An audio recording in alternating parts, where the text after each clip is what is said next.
C and the Wicked Wookie. Today, we're going to be talking about some of the hobby world news. I would like to start our show off with thanking our sponsors for donating and participating with us. The first sponsors I'd like to talk about are the Model Rocketeer, the Wicked Wookie, and Clarksville Hobby Depot LLC in Tennessee.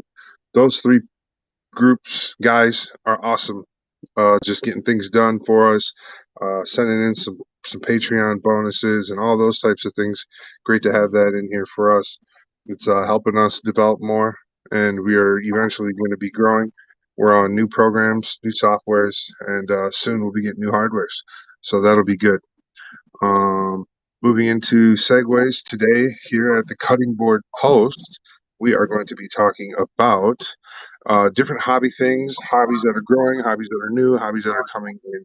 So today's first story is going to be more than a local hobby, more than a hobby. Local beekeepers seek to educate, protect pollinators.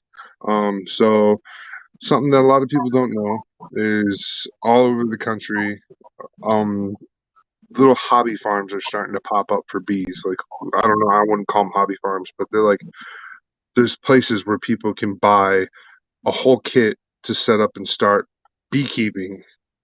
And people are being encouraged to do this.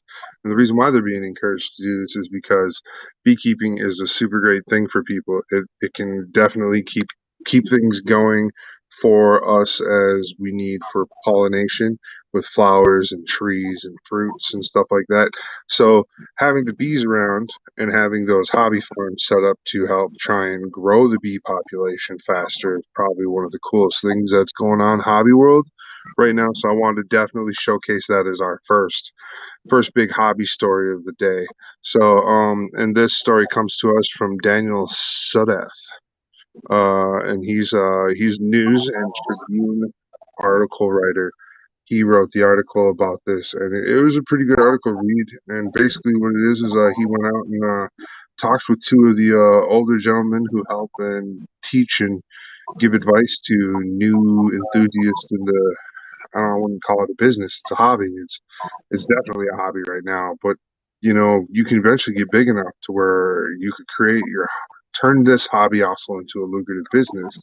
But the goal is not to make money in this hobby for the bees and stuff. What it is the goal is to like really just help the bee population and give them safe places to be bees. Ha ha ha.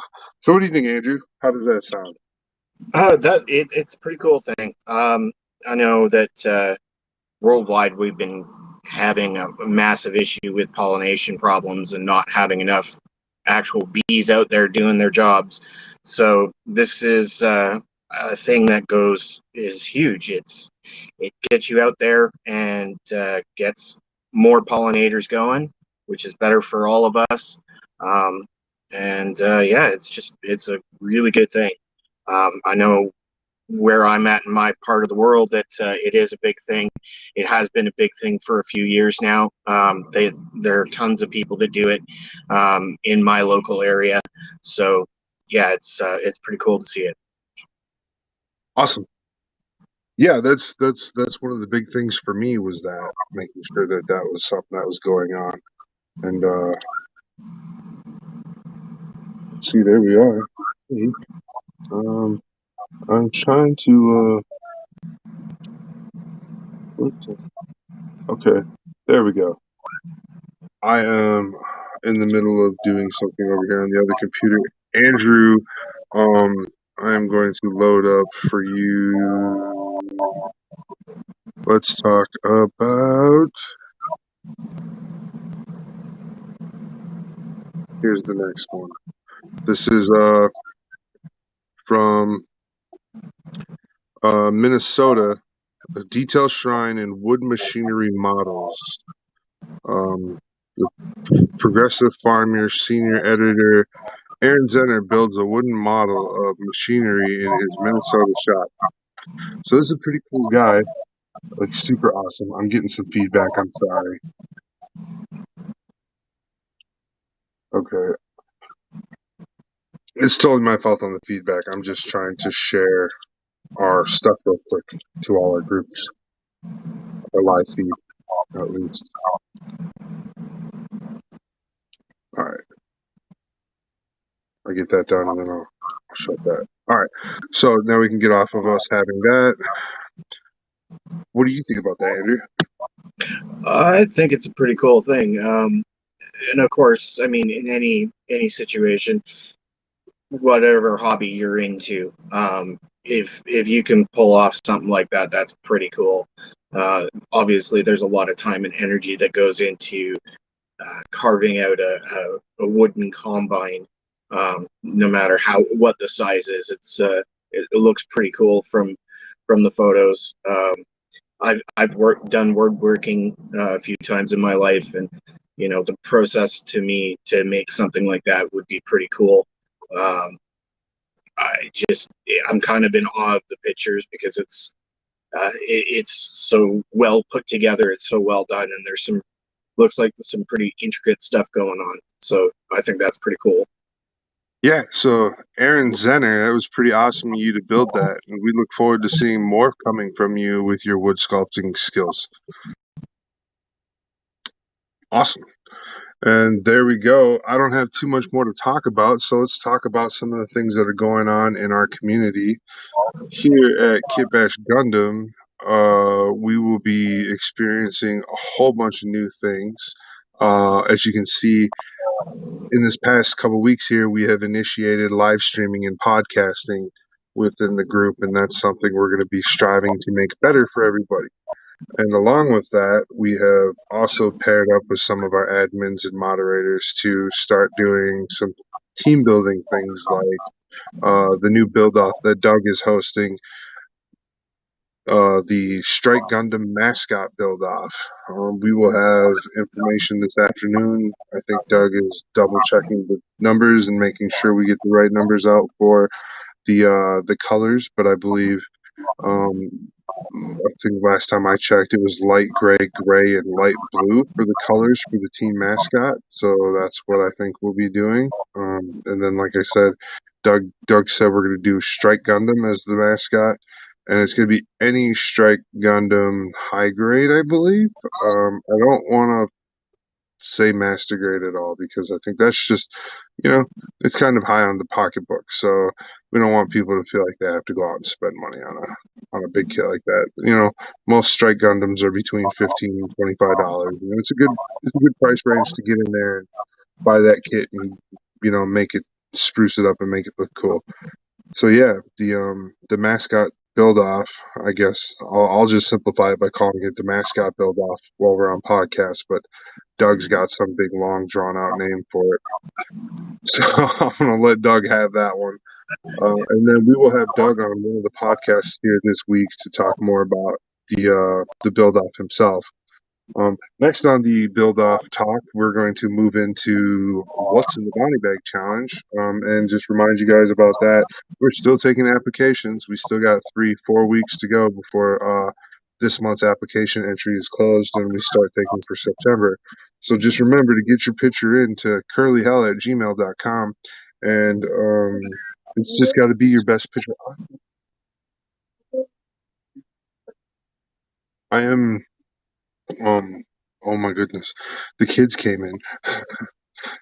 So with the bounty bag challenge, you will get a bag with up to 40 pieces for you to kit bash onto a kit of your choice, whether it's one of your old kits or it's a brand new kit you want to build. It's either one for us, but you have to use the pieces we send you. Up to 80% of the parts we send must be used. There's no fee for entry. Yeah, getting tons of feedback. I don't know where the feedback's coming from. That sucks. And then moving along from there, the next thing we'll be talking about is what is it? What are we going to talk about next? Well, we did the two competitions, right, Andrew? We did. About those two There competitions. is Let's one talk other. a little bit about them more. Sorry, what was that? Let's talk a little bit more about those two competitions. All right. I think the bounty bag challenge is really going to push people to what's the best way to put this? It's really going to test skills, because the parts are randomized, because you don't know what you're getting. It's going to push people to be creative and really make something interesting. I don't think it's a super simple build. And then, of course, the strike build. The strike build is great. I mean, it's, we're not talking about a super expensive kit. They are pretty common, but it gives you, it leaves it wide open for you, whatever direction you want to go with it. You can snap build, straight snap build. You can paint. You can customize. Your options are limitless. So it really comes down to just how far are you willing to push your imagination in both builds, in both competitions. So I'm interested to see where they end up. So Awesome. Yeah. For the mascot build off, I'm excited to see the variations that come out, because I know I've made some variations of Strike Gundams, and my Strike Gundam variations are pretty detailed and pretty out there, pretty on the far end of, wow, that's a lot of work added to a pretty simple kit. So it'll be really exciting to see what other people add and stuff to theirs. And I'm also planning on entering just to add to that level of, hey guys, I'm part of the team. I'm part of the group. So I feel like it should be okay that even us admins should enter that one. I encourage that. But I mean, for other build offs and stuff that we'll host in the future, us admins will not take place in, and that's just to prevent a bias. I don't want everybody to think that we only pick our friends to win, type of a deal. So that's good on that. Moving forward, what else are we got going? Where else are we going? I do have one other competition build that I'd like to bring up and kind of do a bit of a shout out for. Okay. There's a gentleman named Hank. He runs a YouTube channel called Sprues and Brews, and right now he is running a open competition called Great Aces. And what that is if you're into building model aircraft, you get to pick an ace of any country, of any war era, and build their aircraft, and you can submit. It's totally up to you what you do. You can pick your own kit, and you can go as extreme with the build as you want. But it's definitely something that I wanted to throw out there, because it's a little bit different from our Gundam stuff, but it is part of the model building hobby. And I think it's a great opportunity for people to try something different. Definitely, and that's what we're about that here at the Cutting Board Post. We want more people to be we want more hobby involvement and everything. So that's really good. That's exactly what we're moving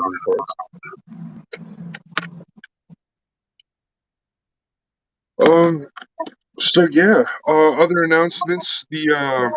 The Friday night Kit Bash show has been making some changes, as a lot of you have noticed. We're not really open to the public, as you could say, anymore. We don't want to discourage you guys to interacting with us. We just want you guys to move how you interact. So what we're asking is that you guys go over to the YouTube channel when we're live on Friday nights and hang out with us and interact over there on YouTube, because that's going to be one of the fastest ways to interact with us while we're doing that podcast. And it's a direct link for us. So it'll be really easy for us to look and see what the new messages are and everything like that. It really helps us, move forward and make that cohesive entertainment for you and make it a stable working environment for all of us here on the podcast side. Now, each and every one of you members over there at Kit Bash Gundam are going to be more than welcome to come over here and, let us know what's going on. Let us know what you got going on in life. what's work like, what your builds are like, are the kids graduating and going to college, all that type of stuff. You come on down and hang out with us for like 30 minutes to 15 minutes and let us know what's going on in your life, and we encourage that. So on Friday nights, that's what we're doing for Kit Bash Gundam from now on. We'll still continue to be showing you tips and tools and tricks and stuff like that, and with guys like Hiko and me, and I'll still be working on a build every Friday night for 2 hours. I'll be building, working on my kit bashes and stuff, and demonstrating skills and techniques with my kit bashes. So that's where that show is going to be going. And then we have the new late night with Websy and the Wicked Wookie, which is partnered and sponsored by the Model Rocketeer. That show is going to be a little bit more adult oriented, with less barriers on language and stuff, and we're going to advertise that show as more of an adult show. So that's why we started to break things up. So the late show after 11 o'clock till 2, 3 in the morning, that'll be definitely for adults. But from we're going to be switching Kit Bash Gundam's times as well. I think we're going to be moving the times to an earlier time zone. We haven't discussed anything yet, but that is just some news for you guys to digest, that the show might be an hour or an hour and a half, 2 hours earlier, just because it'll be beneficial to get more people involved. So think about that, you guys. That's all the biggest news from us. So once again, we'd like to thank our sponsors, the Wicked Wookie, the Model Rocketeer, and Clarksville Hobby Depot LLC. Thank you all for your contributions, and thank you all for your enjoyment. Thanks for watching. Anything else to add, Andrew? Nope, we're good. All right. Yep, we're going to keep the cutting board post pretty simple and sweet. So there we go. Until next week.